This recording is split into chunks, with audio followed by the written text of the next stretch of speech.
Okay, so I have in the past used other materials. I have used the little brass rings and leather on the inside. FYI, this was really, really difficult to work with. I used a metal ring with embroidery floss. That's easier to work with. It's not as natural. I did paint this to be a medicine wheel as well. This one was for my son, um, and today, because of the lack of willow, I am going to use grapevine. I have used the pre-made wreaths you can buy at Michael's or whatever other store you go to. These needed to be trimmed anyway, so I did actually cut these off, but like I said, it was going to be done anyway, so I might as well put them to good use.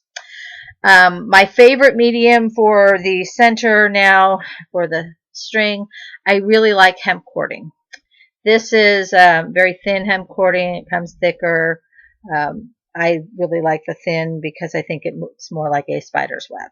So when you have whatever hoop that you want to make, this is, like I said, this just was cut prior to this video, and it is wild grape. I have fashioned this into a hoop. It was one long piece. You just kind of overlap it until it stays. Then you take a piece of hemp and tie it on, just like you would normally tie a knot on. And then proceed to make sure that you have, even if you don't have pieces that are overlapping at that particular point, like right here, I usually start where one piece connects to the other and make sure that it's held tight, but you have to wrap the entire thing together to make sure that it stays in one piece, and it's just a simple wrap. And then when you're finished with that, you just simply tie it off. For feathers, when I use the feathers at the end, I really do like to use, we have chickens, so I use the freely given feathers that fall out all the time.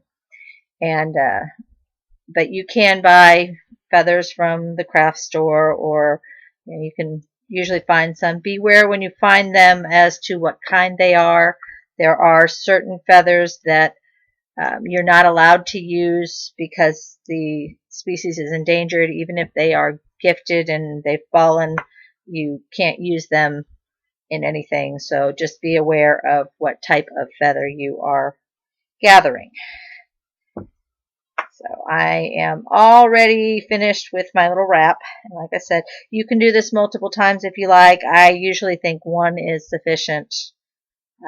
And when you get back to the beginning, you simply take the end of the first string and tie the second string there, making sure that it is tight throughout and equally spaced.